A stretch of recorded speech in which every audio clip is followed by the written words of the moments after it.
Hello and welcome back. आज हम बात कर रहे हैं वांडा विजन एपिसोड नंबर 9 के बारे में, जो कि सीज़न का फाइनल एपिसोड है। पिछले एपिसोड में हमने देखा कि जब मोनिका वांडा की हेल्प करने की कोशिश करती है तो एगाथा उसे बेसमेंट में बंद कर देती है और पिएड्रो को बेसमेंट का गार्ड बना देती है ताकि मोनिका बाहर ना निकल पाए। उधर स्वॉर्ड के लैब में अभी वी विजन की बॉडी पड़ी रहती है, पर बिना माइंड स्टोन के वो विजन को जिंदा नहीं कर सकते। पर स्वॉर्ड को वांडा ने मैजिक यूज़ किया हुआ ड्रोन मिलता है। उसी ड्रोन की पावर यूज़ कर स्वॉर्ड विजन को जिंदा कर देते हैं। हमने ये भी देखा था कि एगाथा वेस्ट व्यू में वांडा की पावर हासिल करने के लिए ही आई है। वो वांडा के मेमोरी में जाकर वांडा को ये पावर कहाँ से मिली, कैसे मिली, उसका सीक्रेट पता करती है। वही हमें पता चलता है कि वांडा ने किस तरह विजन और इस वेस्ट व्यू का वर्ल्ड क्रिएट किया था। पिछले एपिसोड के एंड में हमने देखा कि एगाथा बिली और टॉमी को बंदी बनाकर उन्हें तकलीफ देती रहती है, तभी वहाँ वांडा आ जाती है। अब आगे वांडा एगाथा को धमकाती है कि मेरे बच्चों को छोड़ दो वरना मैं अपनी पावर यूज़ कर तुम्हें मार दूंगी। तो एगाथा मुस्कुराकर कहती है कि वही तो मैं चाहती हूँ। वांडा अपनी पावर यूज़ कर एगाथा पर अटैक करती है। एगाथा दूर जाकर गिरती है और बिली और टॉमी फ्री हो जाते हैं। वांडा उन्हें घर जाकर छुपने को कहती है और फिर एगाथा पर अटैक करने लगती है। एगाथा वो अटैक को ब्लॉक करती है और उस पावर को हार्नेस करने लगती है। एगाथा वांडा को बताती है कि ये ही मेरी सुपर पावर है, कि जो पावर डिजर्व नहीं करते मैं उनकी पावर छीन लेती हूँ। जैसे ही एगाथा वांडा की पावर एब्सॉर्ब करती है, वांडा का हाथ किसी डेड बॉडी की तरह डिकम्पोज होकर काला पड़ने लगता है। एगाथा अपनी पावर के बारे में बात करती रहती है, तभी वांडा अपनी पावर से एक गाड़ी उठा लेती है और एगाथा पर पीछे से वार करती है। एगाथा गाड़ी के साथ दूर एक घर में जाकर टकराती है। वांडा एगाथा को ढूंढने वहां जाती है तो उसे वहां सिर्फ एगाथा के जूते ही मिलते हैं। वांडा एगाथा को ढूंढते रहती है कि तभी वहां स्वॉर्ड ने क्रिएट किया हुआ विजन आ जाता है। वांडा विजन को देख चौंक जाती है और विजन को जिंदा देख खुश भी होती है। उसे यकीन नहीं होता कि विजन सच में जिंदा हो गया है।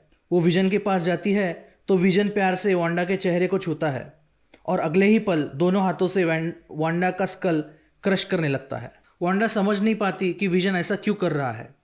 यहाँ वांडा अगर चाहती तो विजन को मार खुद को बचा सकती थी, पर वो विजन को किसी तरह की तकलीफ नहीं देना चाहती।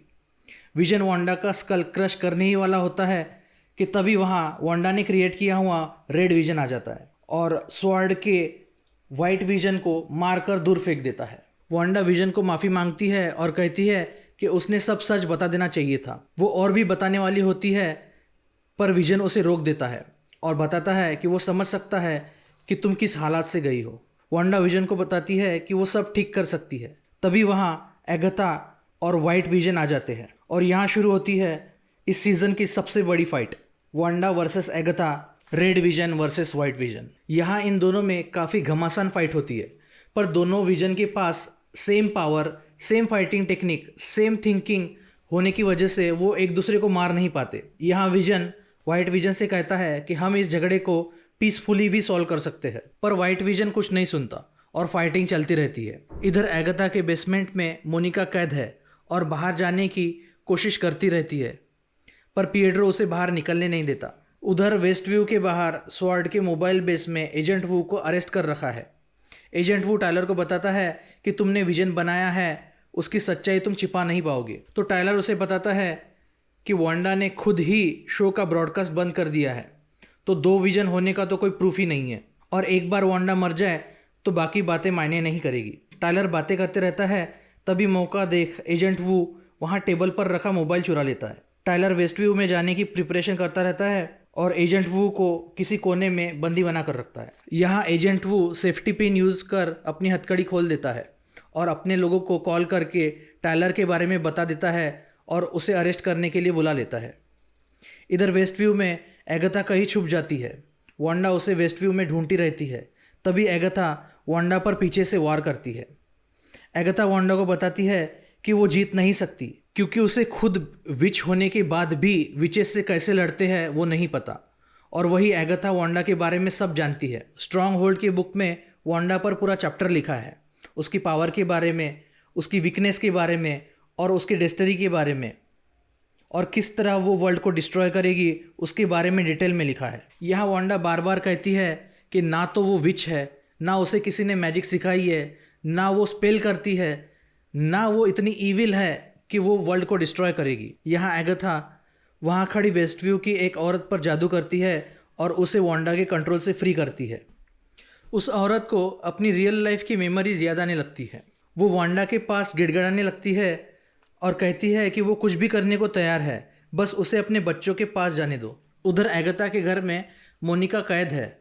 वो वहाँ पड़े बिल्स देखती है तो उसे पता चलता है कि ये एगाथा का घर नहीं और ये पिएड्रो कोई एक एक्टर है जिसे एगाथा ने किसी तरह कंट्रोल कर रखा है।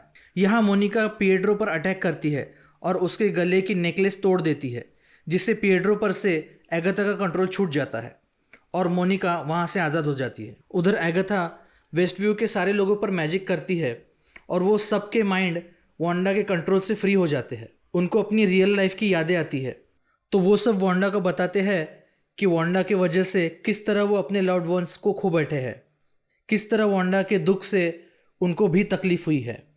यहाँ वांडा को रियलाइज़ होता है कि उसने सबके साथ कितना गलत किया है। वो सब वांडा से कहते हैं कि या तो हमें आज़ाद कर दो या तो हमें मार दो। वांडा उन्हें बताती है कि वो उन्हें आज़ाद कर देगी।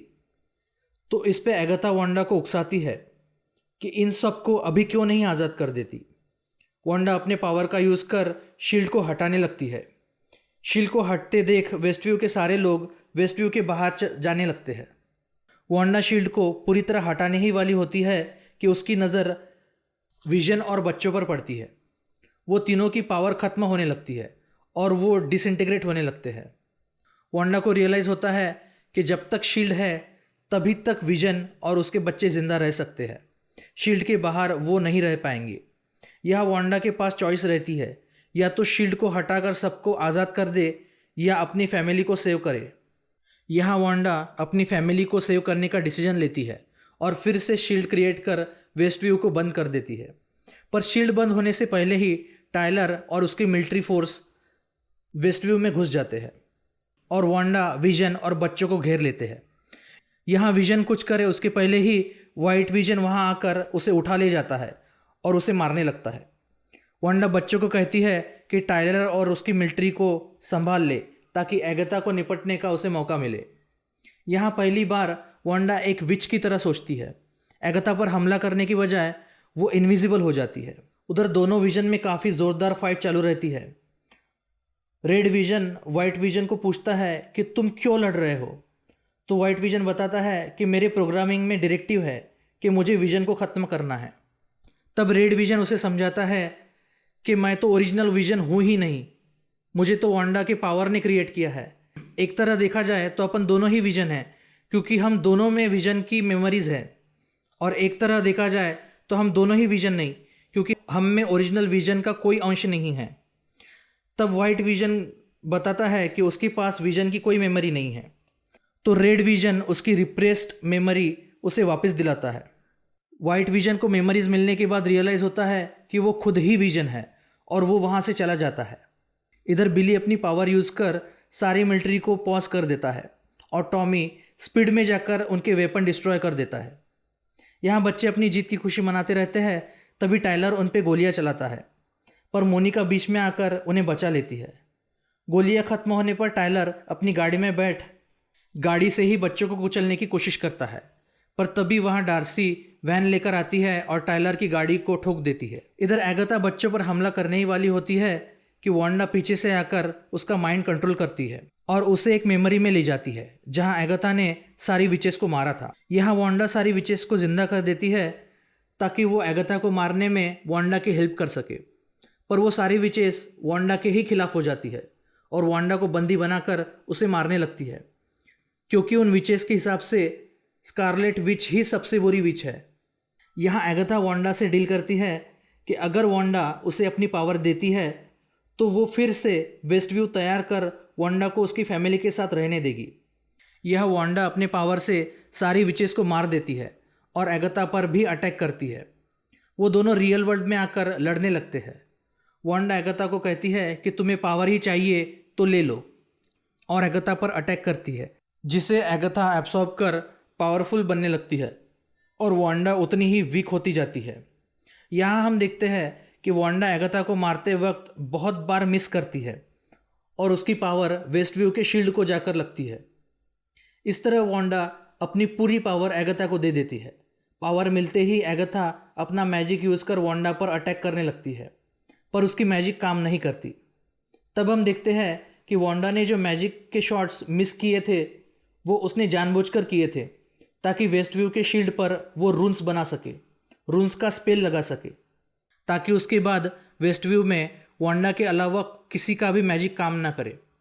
यहाँ वांडा एगाथा से अपनी खुद की पावर के साथ साथ उसकी भी पावर खींच लेती है और उसको मैजिक कर हमेशा के लिए एग्नेस बना देती है। वांडा विजन और अपने बच्चों के साथ घर चली जाती है। अगले सीन में हम देखते हैं कि विजन और वांडा अपने बच्चों को एक आखिरी बार सुला रहे हैं और गुड बाय कर रहे हैं। विजन भी वांडा को गुड बाय करता है और प्रॉमिस करता है कि हम फिर ज़रूर मिलेंगे। वांडा वेस्टव्यू से शील्ड हटा देती है और पूरे वेस्टव्यू को फ्री कर देती है, पर उसके साथ ही विजन और अपने बच्चों को खो बैठती है। यहाँ उसे मोनिका मिलती है जो बताती है कि अगर उसके पास ये पावर होती तो वो भी अपने माँ को बचाने के लिए ये सब करती थी। और यहीं ये एपिसोड और सीज़न ख़त्म हो जाता है। अगर आपको ये वीडियो पसंद आया हो तो प्लीज़ लाइक, शेयर और सब्सक्राइब ज़रूर करें। सी यू सून।